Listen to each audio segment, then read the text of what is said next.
Stacy, welcome. The interview process is broken into 4 parts. There's going to be, your introduction, then general questions, and there's 11 of them, about 2 minutes per question for a total of 22 minutes.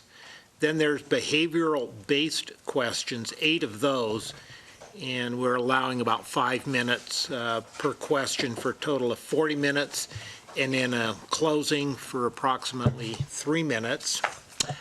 And we've already reviewed your career experience. Education is part of this selection process, so with the limited time, please don't recap your experience, but rather tell us what excites you about this position and what you believe your skills are a good match for Carson City, and make sure to tell us why Carson City and why now. And with that, please, your introduction. Okay, thank you, and thank you all for being involved. I know it's a big commitment of your time. I gave a lot of thought to why I would apply for this job, and in fact, started out by looking for fire chief jobs outside the community. And as I started to do that, I realized that that isn't what I wanted. I didn't want to leave the community. I've lived here for 37 some odd years, since 1977, and I guess for me, what makes me passionate about the job are the people, because when it's all said and done, that's what government is. It's people serving people, and at the local government level, particularly, it's neighbors serving neighbors. It's being accountable to that person you run into at the grocery store. It isn't something esoteric. It isn't something that's unattainable. It isn't something that's unreachable. It's something that you see every day. They're people that you see every day at the park or at the grocery store or here in this room. And so really that's what tipped the scales for me and made me realize that my passion has been the fire service, but my passion is also government, and local government is particularly attractive because of those relationships and because of the people that are involved. And so really that's what it came down to for me, and why I think I'm a good match for the job. I've got roots in the community. I graduated from high school here. My kids both graduated from high school here. I went to WNC and graduated before I went on to get my 4-year degree. My kids graduated from UNR, both of them. So it's the community I live in. It's the community I want to stay in. It's the community I want to grow old in. And it's really because of people like you that make it exciting for me to do a job like this. Thanks, Stacy. Ken, you want to start? Please tell us about your experience and philosophy regarding collective bargaining and employee relations. Experience-wise, I've been lucky enough to be involved in labor management relationships from both sides. I'm a former president of the Firefighters Employee Association, and so I've negotiated contracts as the president of that association. And then for the last 12, 13, 14 some odd years, I've been on the management side. So I actually feel that labor relations and labor management is a strong point of mine. I'm certainly not an attorney, but I do understand collective bargaining in the state of Nevada. I understand NRS 288. And I think I understand the intricacies of contract negotiations. My general philosophy is that we need to be apparent and upfront with our employee groups, with ourselves. We need to be clear about what our expectations are and what our abilities are. And we have to have the knowledge to be able to strategically negotiate so that we're not wasting money or spending money that we don't need to waste or spend. There are a lot of intricacies with contract negotiations, and it's very easy to simplify it by saying, no we're not going to go there, or no, we're not going to give you that. But those kinds of exchanges typically don't result in positive labor relations, and they often result in costing a local government more money. So I think it starts from a place of trust. It starts from believing in each side and having the knowledge that what you're saying is true and correct, and not try and be deceitful about things. Mike?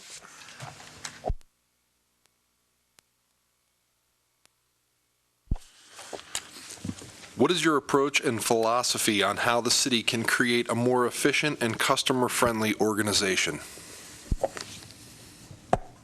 It's an interesting question. You know, our number one purpose is to serve our community. I think there are, I think we have to find a way to do that in a collaborative fashion. I don't think there's any one answer to that. So I guess my response to you would be that, first off, the realization that we are here to serve the community has to be paramount on everybody's mind. We're nothing if we're not providing the services that the community needs and being responsive to the people of the community. In other words, our citizens and our taxpayers have to come first, and our employees have to realize that. So communicating to our citizenry really starts with every single employee that the city has. And it really starts with, I think, ingraining in them that base philosophy that we're here to serve the public first. And then we're here to serve each other, because that ultimately leads to better service to the public. As far as reaching out to the community, I think that continuing with and taking advantage of the things that Chris and the Brewery Arts Center has are ways that we can continue to reach to the public. I think communicating through our local media outlets certainly can do that. Last night I was talking to Chris and was very excited to hear that the Brewery Arts Center has the potential to start a local community radio station. And I don't know if he shared that with you, but that, to me, that's very exciting. And that's a perfect opportunity, because we haven't had community radio in Carson City for a long time. And, you know, I used to work at a radio station where that was the place you went for information. You turned the radio on and you had information. And so I think there are things we can take advantage of there. And I think probably lastly, trying to engage all aspects of our community. I think we often tend to, and I don't have a real answer for you on how to do this, except the realization that we're not doing probably a really good job of it. And that is to reach all aspects of the community. You tend to see some of the same people coming out for the same things. When we ask for people to serve on citizens panels, we often get just the bare minimums.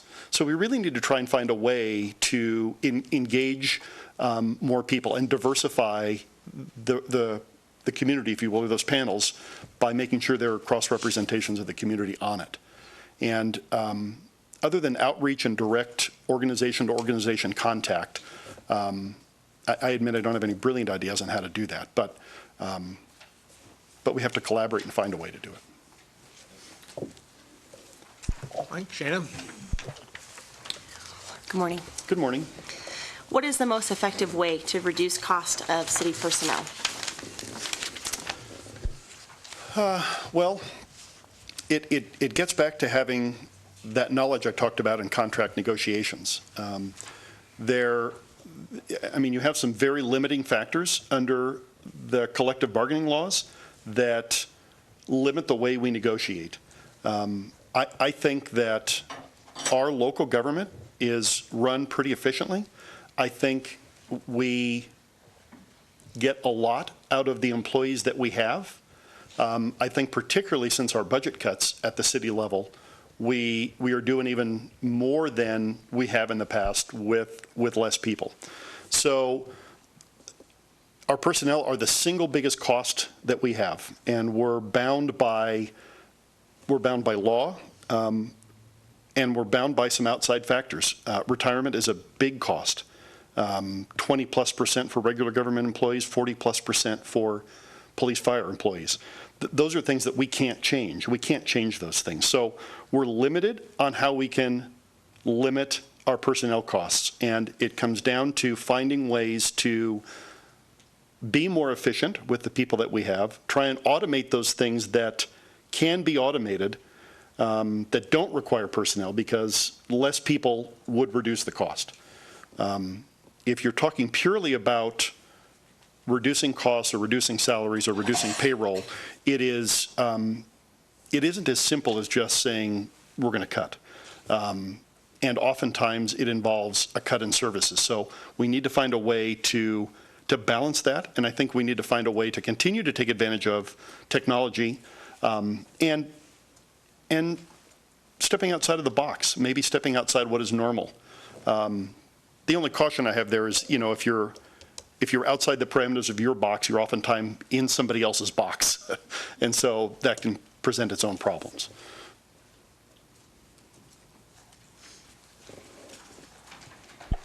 Good morning, Stacy. I have actually a two-part question. What are some of the performance measurements? What are some of the performance measures that are important in leading a public sector organization? And what can public sector entities learn from the corporate sector? So I'll take the first part first. I think that the public sector does something that government really has never done, and that is right-size their organization, and immediately right-size their organization. So, I think being rapidly responsive to a changing environment is something that the private sector does better than government. So I think that that's one of the main things that we can learn from private sector, is to realize that the market does change. And, we're not in the business of making things, we're in the business of people and providing services. But that doesn't mean that our reality doesn't change and that the market reality doesn't change. And I think we can learn from the business community on how to be quicker to react than, government has a reputation of not reacting very quickly. And that's one of the things I like about local government, is that we have the ability to make those changes much faster than we would if we were a larger government. State government doesn't, and I'm not being disrespectful for those of you who are in state government, but sometimes it doesn't move fast. And we have the ability to move fast, and I think we have to be nimble and be able to do that. And I think that's something that we can learn from the private sector, rather. As far as performance measurements go, as I'm sure you're aware, our city has had a performance measurement program for several years. The key measures within that performance measurement program have got to align themselves with what a strategic plan is, or what your city's strategic plan is. So we can measure anything. We can measure how much money we're spending, which we're doing. We can measure response times in the fire department and the sheriff's office, which we're doing. We can measure attendance at our community board meetings, which we're doing. But the key factor in that process is that the measurements you have got to align with what your strategic goals are. And you've got to engage the community, I think, in setting those strategic goals. And then we have to make sure we're focused on moving towards those strategic goals. And the measures that you utilize have to support those goals. It doesn't make much sense to measure fire response times, for instance, if it isn't a goal to reduce that response time. So, I think it has the potential to be unwieldy and burdensome if you're not making sure that those strategic goals are aligned with, or rather, the measures are aligned with the strategic goals. Thank you. So. Good morning, Stacy. Good morning. Please explain your understanding of the separation of powers between the courts and local government. Can you provide an example of how you have resolved a potential dispute involving the courts and local government? And if no such experience, how would you propose doing so? Well, I'm well aware that under our state laws and our municipal ordinances, and even a recent court case out of City of Sparks, which was affirmed by the state Supreme Court, that there clearly is a separation between the branches of government. the branches of government, the courts essentially have the autonomy to run their group once a budget is set. And I think that, I mean, it's undeniable. I don't think there's any discussion about that. So I guess I would come back to say that during our budget cutting process, I was involved in working through the city's budget to reduce costs across the board. And one of those things was certainly costs within the court. And while I wasn't directly involved in cutting costs within the court, I was involved along with you in reducing our budget citywide. And so I guess I bring that point up because the only way that a relationship can exist between those two branches of government is if the people at the head of those two branches develop a relationship and are willing to collaborate on what's going on. It can't, and I mean, I'll come back to that, it really can't work any other way because you do have autonomy, but to the extent that your autonomy can affect our local government or the executive branch, maybe detrimentally, or to the point that we could detrimentally affect the judicial branch, we have to be able to have a dialogue about that. We have to be able to sit down and shut the door and honestly discuss what the problems are and work together to find a solution. Because if we can't do that, then we're not serving our public because we will be at odds. And if we're at odds, then we're not functioning properly. So really the only way, and it comes back to what I said before, it's people. It's dealing with people and sitting down and looking you in the eye and telling you what I think is right and what I think is wrong, and you doing the same thing, and together we come to a solution that works for both sides, hopefully. I mean, ultimately, that's what it has to be. It's what it has to be, because it has to work.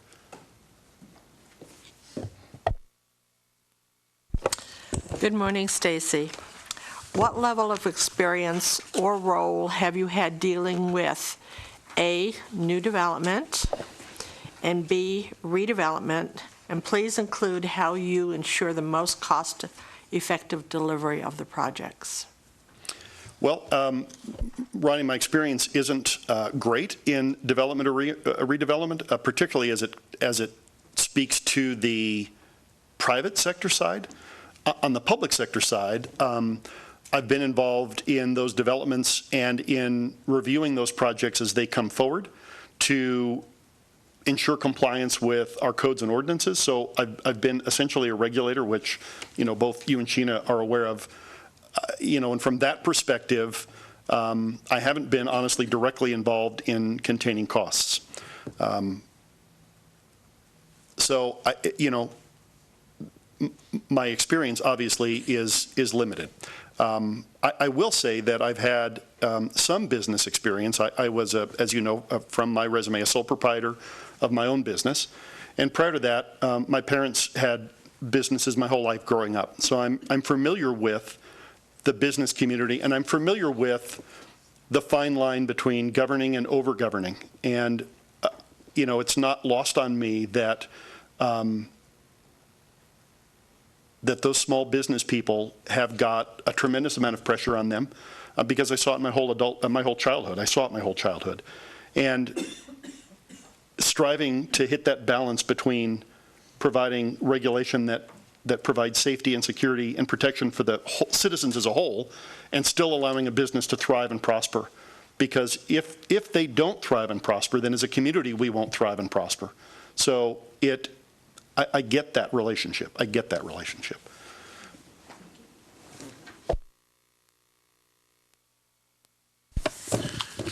Good morning, Stacy, and welcome. Is it my turn? Yes, it is. I'm sorry, I'm confused. How do you think tax dollars generated by the redevelopment areas should be allocated? And what process would you suggest for determining this? And additionally, please assess your level of expertise in dealing with the financial aspect of development and redevelopment projects. Well, my financial experiences in government is broadly based in the development of a department level budget, which is essentially what the redevelopment budget is. So, a current budget I manage is about $13 million. It's not specific to the redevelopment budget. And it is different in some respects, but it's still a government budget. I've also managed a budget, obviously, within my own business when I had that business. As far as the redevelopment authority goes and the redevelopment districts and how the fund should be expended, the city has a redevelopment advisory committee and a board of supervisors that ultimately it's their job to set major policy direction, and then it's our job as administrators, Lee as the community development director, to carry those things out. I think involving the community through that redevelopment advisory committee is a very good way to get input and to continue to advise the board. Ultimately, they do have to set policy and they do have to set direction. And I think, as I said before, when we were talking about a strategic plan, a component of that strategic plan, which I think we're lacking right now, is a strategic plan for the redevelopment authority. We have broad strategic plans for city government, but we haven't developed strategic plans for the redevelopment authorities. And I think that is a good way to engage the community, the folks that are in those districts, and have the board set a policy and set a goal and set a direction and set a plan. And then you can build a budget to meet that plan, and you can manage the funds that you're getting as you move forward. The redevelopment authority funds aren't going to increase unless they can successfully attract businesses to them and continue to improve. It's the basis of how that system works. So it's in all of our best interests to move those redevelopment districts forward and have them be prosperous.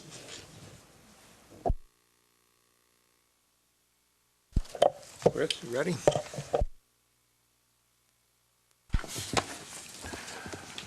Thanks for the kind words. You're welcome. As the city manager, you have oversight of the appointed department directors. As a manager of people, tell us how you evaluate performance and hold your direct reports accountable. Please also tell us about your approach to dealing with people who may not be your direct report, for example, elected officials. Well, admittedly, I've never had a job where I've had 5 bosses. There's very few people who have had that. A couple of you at the table are in that position now. So, I can't speak from experience as how it is to have 5 bosses. Let me talk first about the department directors. I think that you have to set clear expectations. And to me, you do that by displaying leadership. You do that by displaying the character that you want reflected in those department directors. So you start by having a conversation with them about what your expectations are. And at a department director level position, it is more of those subjective items that you're concerned about. We have performance measures. I can see if they're meeting their budget. Those are not the things I'm concerned about. I'm more concerned about a department director's ability to adequately manage the people within their department, to manage them so that they're efficient and that they're open and that they're cooperative with the other departments, so that we as a local government function as one unit as opposed to 7 or 8 departments functioning individually. As far as the elected officials go, there's a whole host of parties that the city manager has to interact with that he doesn't have supervision over. Max spoke about the courts. We have someone sitting to your right who is an elected official that is with the city. We have an assessor. We have a sheriff. I think my history has demonstrated my ability to work with them on various projects that I've had. And again, I'm not trying to beat a dead horse, but it really is about relationships, and it's about having their respect, and it's about earning that respect. And I think it's about dealing with them in a manner that demonstrates your integrity with them, that you do what you say you're going to do, and you carry through with that. And you respect the fact that they're elected officials. And because of that, in my mind, they're elevated a step from the rest of us who are appointed, because the citizens directly put them in that job. You can't get any closer to representing the community than an elected official, because they are put there directly by the citizens of this community. So, that you have to deal with them with the respect that I believe they have earned by being put in that position via an election. So I think the skills that you use to deal with people, you can use to deal with elected people, because as far as I know, they're still people, with a few exceptions. Stacy, please describe those exceptions. No, just kidding. Well, that wouldn't put me on the spot. Okay, my question for you is as follows. Give us a sense of your level of regional involvement, and what can we expect from your leadership as the city manager? Okay. When I took over as fire chief in 2005, our previous chief had, and it was kind of the nature of what was going on in the community. There wasn't a lot of outreach. We weren't doing a lot of, Carson City was in a little bit of a battle with Douglas County over sales tax dollars. We were in a battle over potentially losing car dealerships. When I became fire chief, I went and approached my neighboring fire departments because we had kind of isolated ourselves, and I said, we can't keep doing this. And so I collaborated with Todd Carlini, who's the fire chief in East Fork, Douglas County, the lake part, or the valley part of Douglas County. And we came up with a program called a boundary drop, where without request, basically we respond, within a half a mile into their district, their station comes half a mile within our district, no questions asked. And we did that at a time when our board and the Douglas County Commission were not really seeing eye to eye. And in fact, we won a Cashman Good Government Award from the Nevada Taxpayers Association for that effort. We were the 10th recipient of the Cashman Good Government Award in 2007. So that was the first step. Since then, I've been involved with a collaboration on a regional microwave internet system that we've recently put into place. We managed a $3 million grant collaboratively across the Quad County. And that is something outside of the fire venue that involved emergency management and public safety and internet technology. I've been involved in negotiating mutual aid contracts and automatic aid agreements with our neighboring fire departments to the point where we're receiving mutual aid here about 3-to-1 over providing it, which is a huge benefit to our taxpayers and kind of a detriment to theirs, frankly, but it's just the nature of our business on the fire side of things. So I think we must continue to collaborate. I know that the health department is doing a lot of collaboration. I know that the county managers in the region were meeting routinely to look at opportunities to collaborate. And I think, going back to one of the questions that Sheena asked earlier about one of the ways to reduce costs, that's a clear way to reduce costs is by sharing services. We're doing it in a lot of different ways, and I would continue that. GIS, traffic signal maintenance, all of those are ways we're doing it already, and we owe it to ourselves as a region to continue to look for ways to do that. Okay. Stacy, working on legislation and testifying at the state capitol are part of the responsibilities as city manager. Tell us your experience in this arena. I, as the president of the Nevada Fire Chiefs and as the fire chief here, I've testified before the legislature probably 15 or 20 times on various pieces of legislation, mostly dealing with emergency management and public safety, sometimes dealing with code enforcement.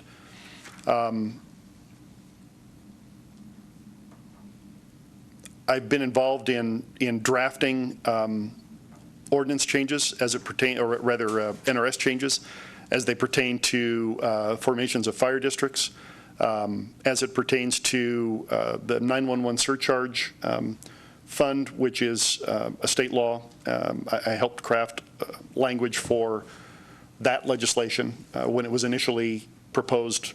I think it was the 07, maybe the 09 session. So I'm comfortable dealing with the legislature. I've served on, I presently serve on 2 or 3 state commissions, which a Homeland Security Commission funding group and the State Emergency Response Commission. And both of those deal with public safety and Homeland Security. But it has put me in front of many of those state folks that you deal with when you're at the legislature, whether they be senator, assemblyman, or department directors. So I'm very comfortable with the legislature. I'm comfortable with the process. Oddly enough, I enjoy the process. It's interesting to me to see how that process works. And I've never been, I was going to say I've never been disappointed, but that's not true. But I've never been disappointed in our access to our legislators. And in fact, I've always been impressed with their ability to sit down and listen to you. Maybe not agree, but at least sit down and listen to you. And I've been very impressed by that.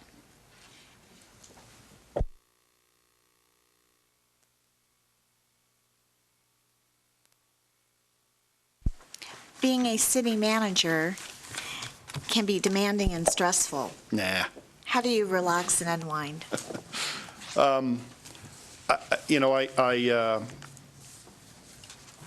tend to be fairly lighthearted. I have a self-depreciating sense of humor. I can be a little sarcastic, which is not always good, but it's just the way it is. So that helps me relax. I'm not too concerned about that aspect of it. I feel like the job I'm in now is pretty demanding. There are an awful lot of horrible things that I've seen over the years, and managed to get through it. I really enjoy taking advantage of the recreation that we have here. I have a lab and have been a lab lover and love to walk on the trails that we have. Here, I live on the west side of town, so that trail behind the college, and I love to golf. Many people who've golfed with me wouldn't call it golf, but I do call it golf. So I enjoy watching the Aces baseball, and I really do enjoy taking advantage of those things that the community has, those events that we put on, the Taste of Downtown and the Wine Walk, and I think that those are ways to relax for me. A glass of wine doesn't hurt either. Stacey, the next portion of this is the more in-depth behavioral-based questions. There's 8 of them, and about 5 minutes for each one for about 40 minutes. So with that, Mike, do you want to start? Lead us through your decision-making process on a difficult problem you've worked on. Well, I've learned over the years that you can't jump to conclusions, and so I'll use an example of I want to be a little bit careful here because some of the employees are still kind of active, but I'll lead you through the solution of an employee personnel problem. And I think the tendency, you have to avoid the tendency to want to react immediately to what's going on. So I think in solving a problem, you have to gather the facts about what's going on and sort through what's fact and what's emotion.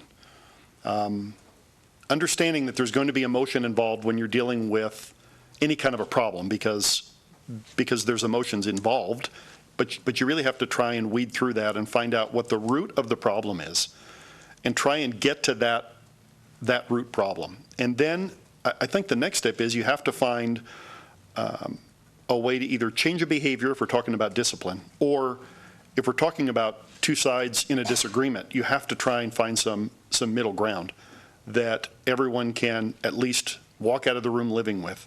Maybe not liking, but living with. Because at the end of the day, you have to move on and you have to continue to function. So you have to try and get on the same page. Dealing with a personnel problem is a little bit easier in a way because at that point it's done. I mean, there's a boss-subordinate relationship, and you deliver the discipline and you move on, and obviously there are avenues for them to pursue if they don't agree with you. It's a little more muddy when you're solving a problem where maybe you and Max disagree, and both of you have a legal right to the ground you're standing on, if you will, or a moral and really finding out what is your issue and what is her issue and trying to get the three of us to resolve that. That's basically my approach. It's a people-centered approach.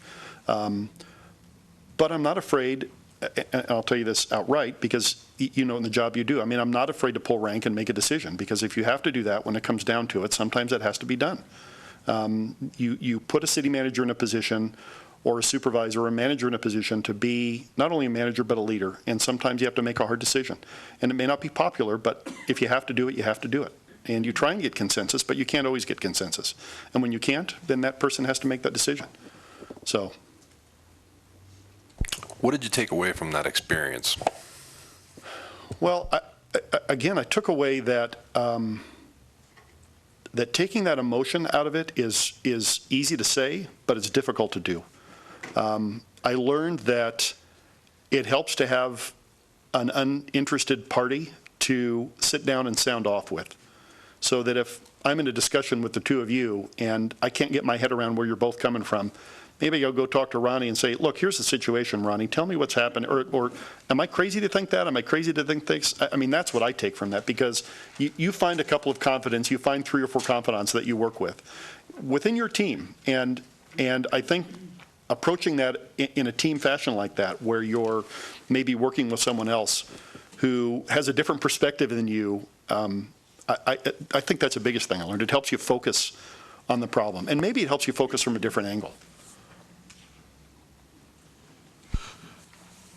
Did you use those in different situations, those skills? Yeah, I have. I mean, within our organization, we've instituted a process where if we are administering any discipline, for instance, that it gets a full management review. In other words, no discipline is administered by any manager until we all sit down and discuss that discipline, to make sure that we're being fair to the employee, to make sure that we're following the contractual requirements, to make sure that we're following state law, to make sure that we're on solid ground. And so, yeah, I have put that into practice. And again, the component of teamwork and approaching a problem from different angles, I put into practice all the time. It's a matter of having a management team that you can trust and rely on, and being able to address those problems from more than one aspect, and being open to that, being open to the fact that the way you're thinking may not be the right way, that there are other ways.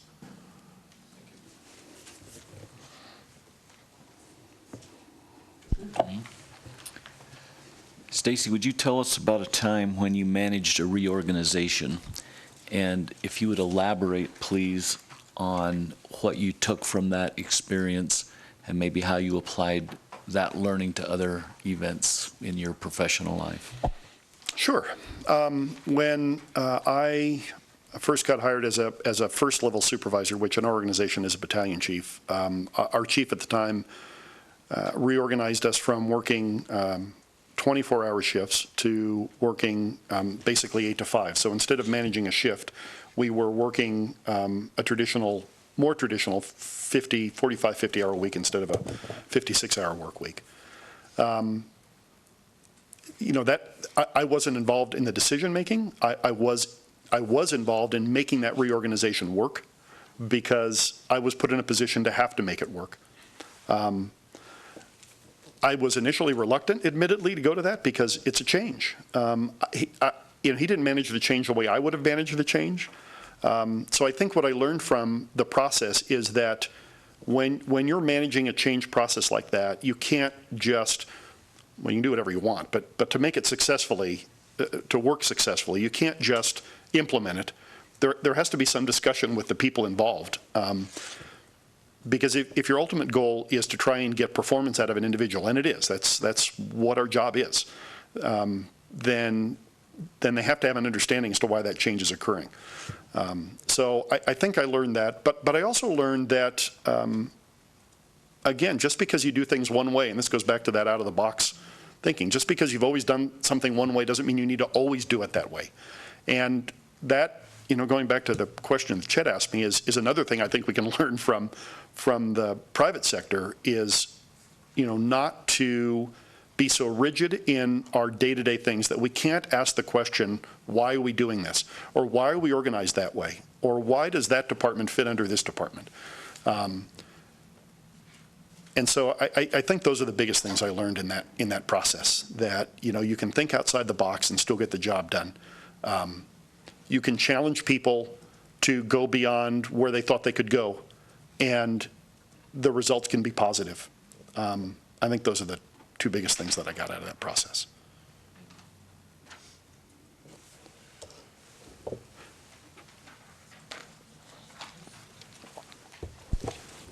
Tell us about a time when you avoided conflict. Avoided conflict. Well, you know, I think in the code enforcement world, in the emergency response world,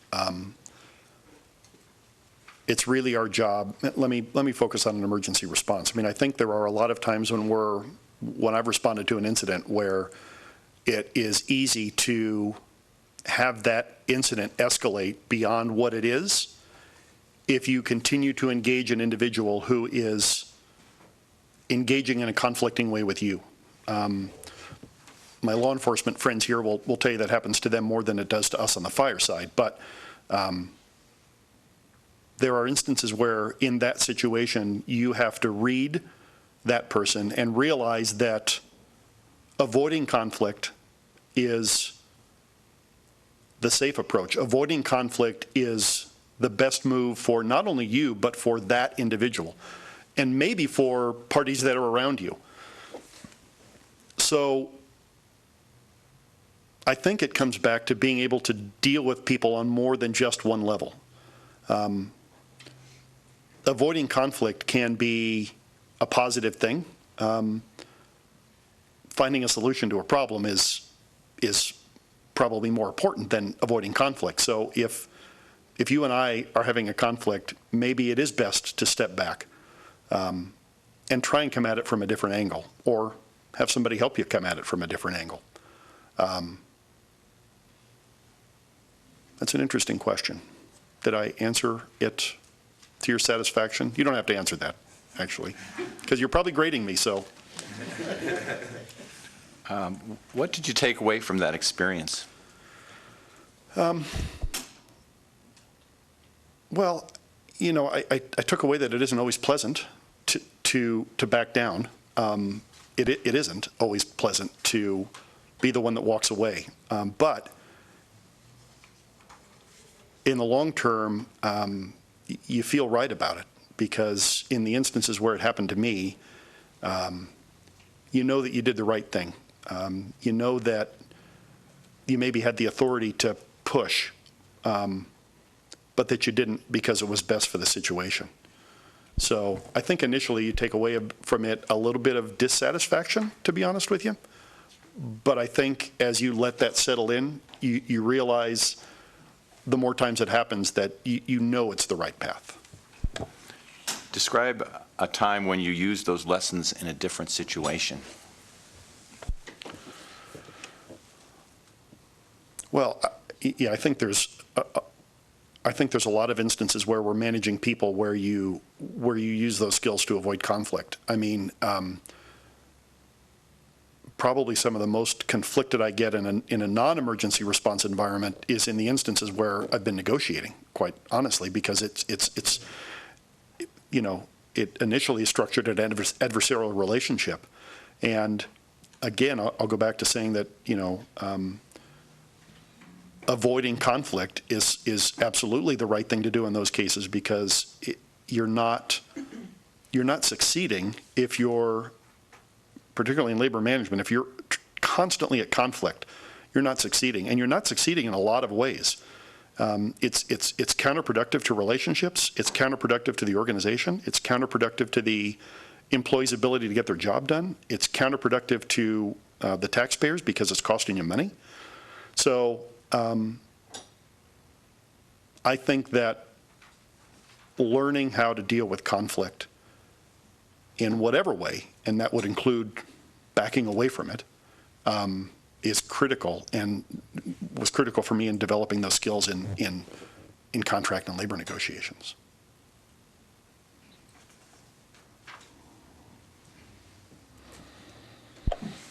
Hi, Stacy again. Can you tell us about a time you had to decide between planning and acting? And in giving the answer, I appreciate if you would give a specific situation, talk about your thought process, And again, as you've heard from some of the other questions, what you learned from that and if you applied it to other situations. Thank you.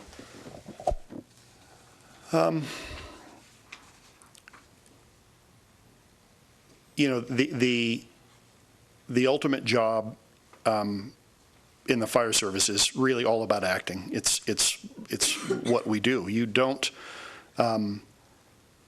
you're at the scene of a fire and you don't have time to plan. You don't have time to plan.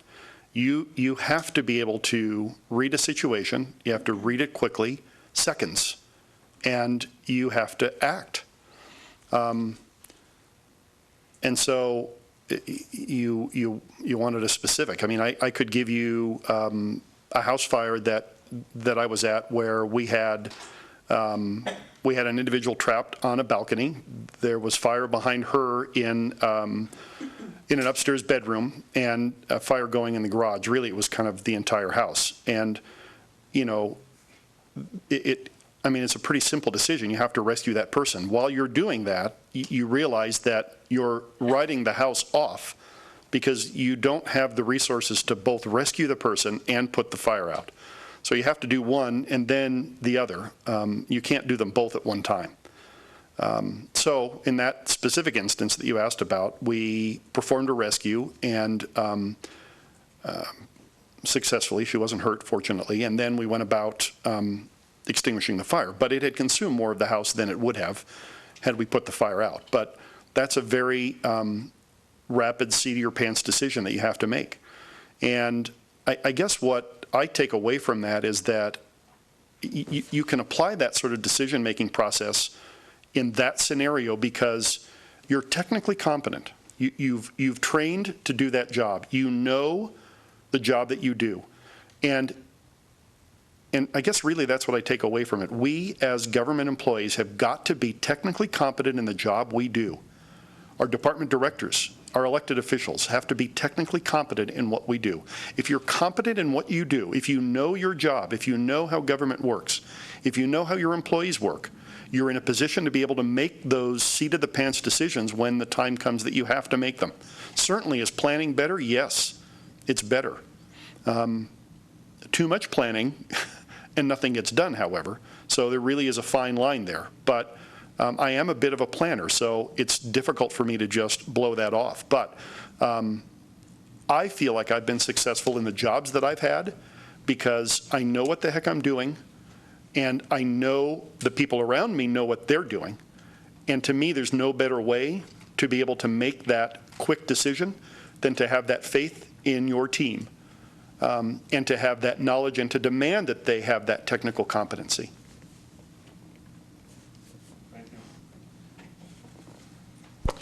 Stacey, this is sort of a timely question since we pride ourselves sort of on open government. Tell us about a time you worked with multiple groups or people who had different interests.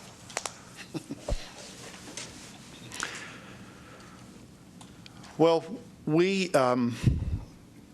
I worked on, a number of years ago, I worked on a process to try and consolidate dispatch centers across the Quad County region. I was able to get a state grant to do a feasibility study. So since it was my grant, it was my responsibility to sort of put things together. As you may or may not know, the dispatch centers in our region are controlled by various factions. In Carson City, it is a general government function, but it's controlled by the sheriff.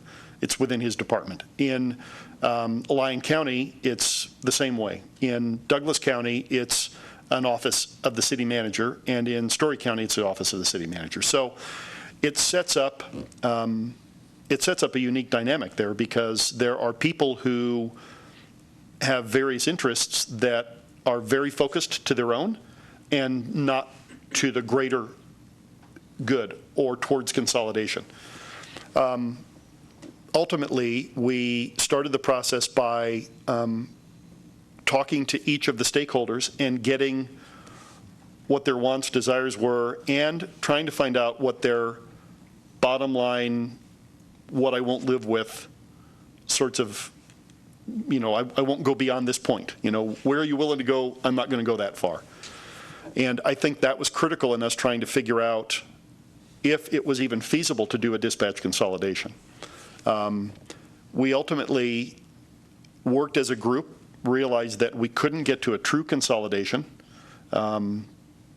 because there were just too many differing needs, wants, and desires. And again, it goes back to elected officials who have the ability to control their department. So we did come to a solution that we haven't funded, but because it's costly, but we talked about a virtual consolidation. And that allows each of the dispatch centers to remain functional, but through a software package and through this network that we've established, you allow those dispatch centers to share data in real time, back and forth. So it ended up being, in my mind, a success because we did come to a resolution we could all live with that improved service delivery to the public and our public safety agencies. Did you ask me what I learned from it? Did you ask me that? No, but go ahead, tell me. Maybe I didn't learn anything from it. No, I learned, and I think I learned just, as you said, to be able to respect those other opinions and to realize that you're not always going to get to the perfect place. You're not always going to get to the sweet spot because there are too many factors that aren't going to allow you to get there. And it doesn't mean you're right or wrong. It just means that the dichotomy of views are going to prevent you from reaching what you term to be the sweet spot. So I think you'll learn to accept the level you are and make that your new sweet spot. You got to be happy with it because once you've made that decision, you really got to get together as a group and push where you've decided to go. Even if you and I don't, even if it's opposite of where you and I want to be, if organizationally we want to move forward, we have to give up some things sometimes and rally around the idea that you ultimately choose as a group. I think it's just part of representative government. You're not always going to get everything you want. Not everybody's going to get everything they want.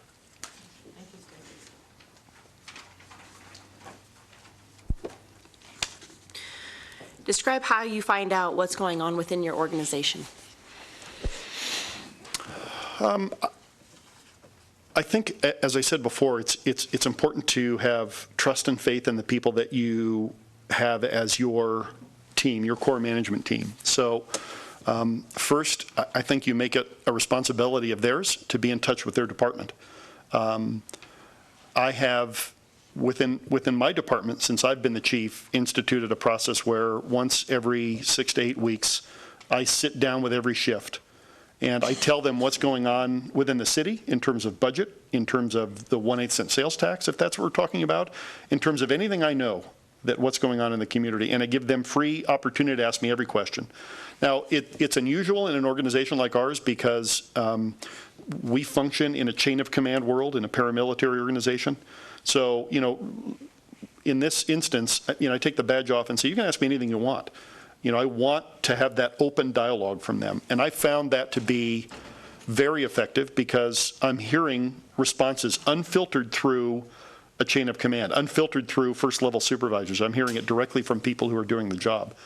And I think it'll be a little more of a challenge as a city manager, but I think I have to encourage our department directors to do something similar to that because we have to hear from the people who are dealing with problems as employees all the time.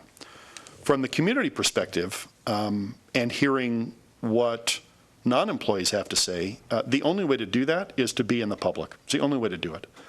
And you have to talk to people, and you have to engage in the community, and you have to be part of the community. You have to be involved in nonprofits in the community, which I am. You have to be involved in the events in the community, which I've done.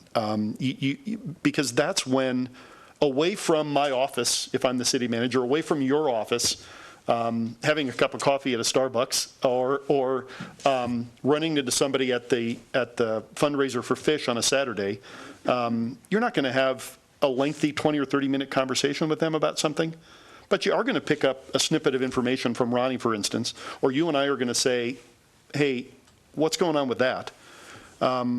I think that's critical. You have to, the city manager isn't ever off. You have to be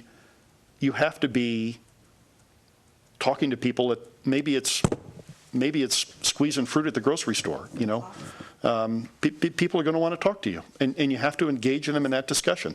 It's their right to talk to you, and it's my job, if I'm the city manager, to listen to them. You know, like I said, it's not probably where you're going to have in-depth conversation, but it's where you're going to pick up the pulse of what is going on in the community.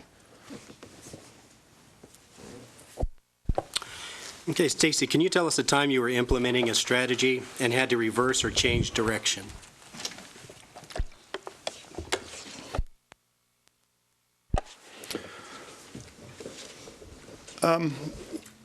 Yeah, I mean, we were, I can give you a couple examples. One, I spent a number of years, as you know, as the adult softball commissioner. And I think I did that for 5 years. It was a city kind of contract job. It was running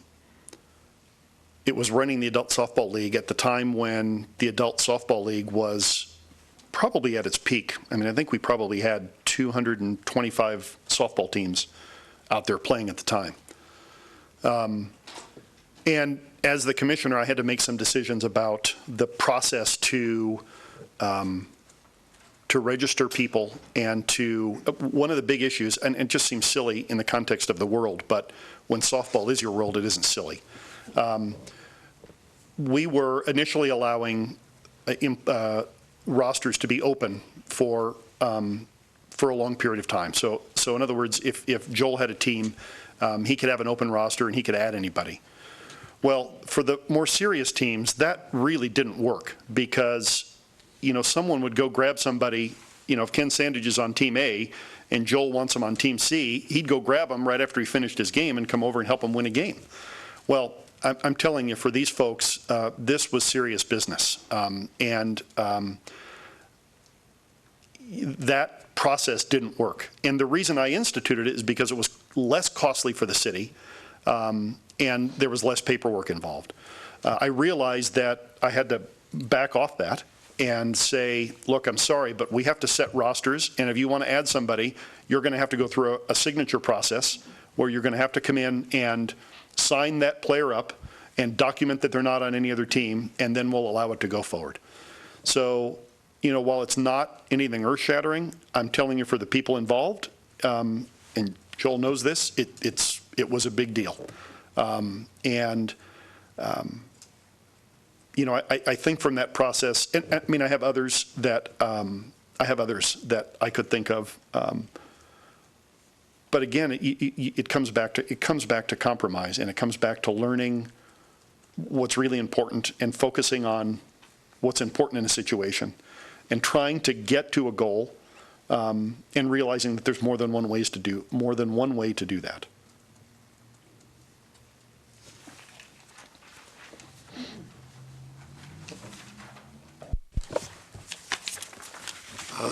Stacey, tell us about a time where you had to lead an open debate in a public setting on a tough issue.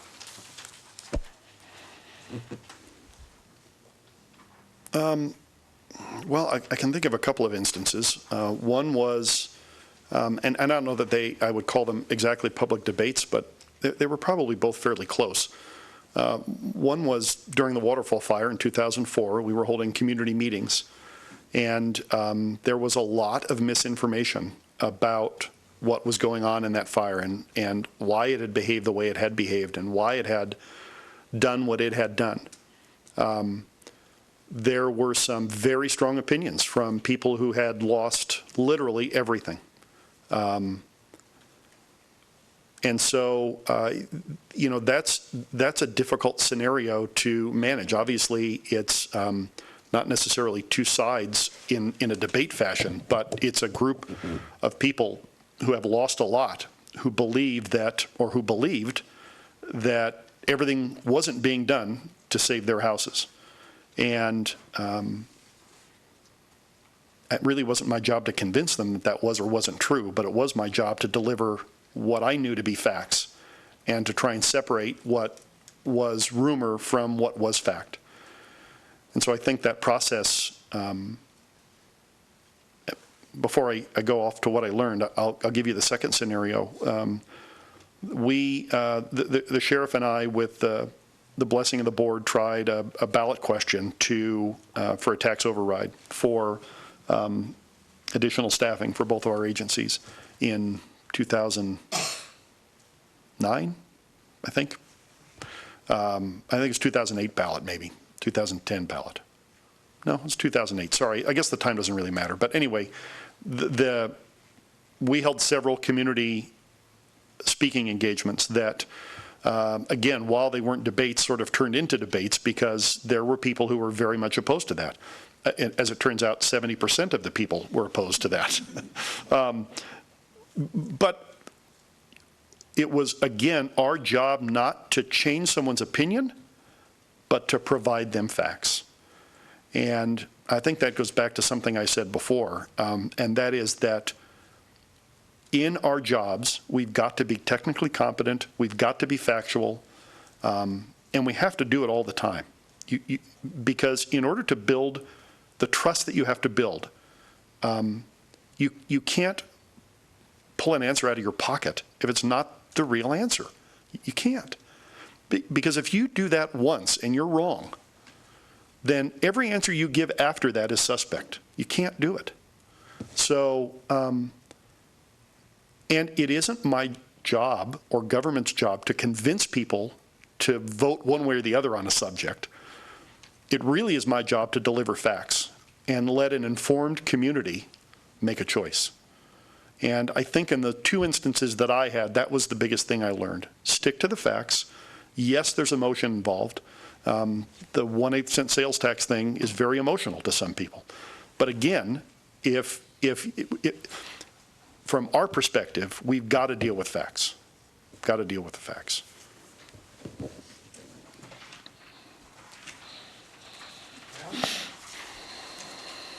Stacey, thank you.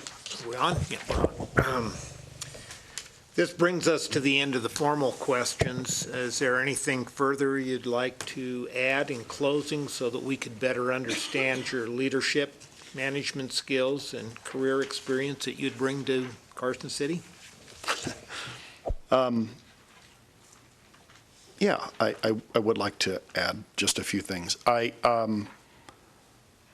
Ultimately, if I don't get the job, I'm going to be working with one of these individuals as my boss. So I'm in kind of a unique position here. I've sat where you guys are sitting, so I appreciate the time you've invested in doing this because it makes the process better. And ultimately, because of the way you guys are, because of your involvement, is what makes me love this job, and it makes me love this community. I saw it during the waterfall fire, and I've seen it during floods that we've had, during the IHOP incident. We're not a small town, but we're a close-knit community. And I think it's important for the person that has just this job to understand that this community is about the people who are in it, first and foremost.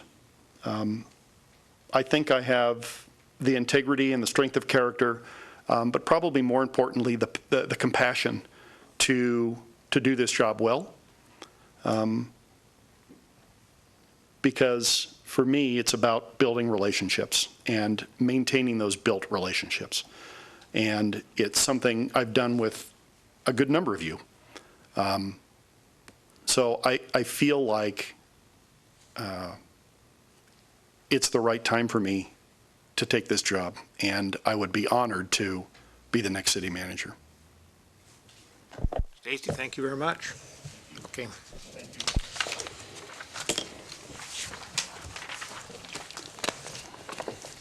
Thank you.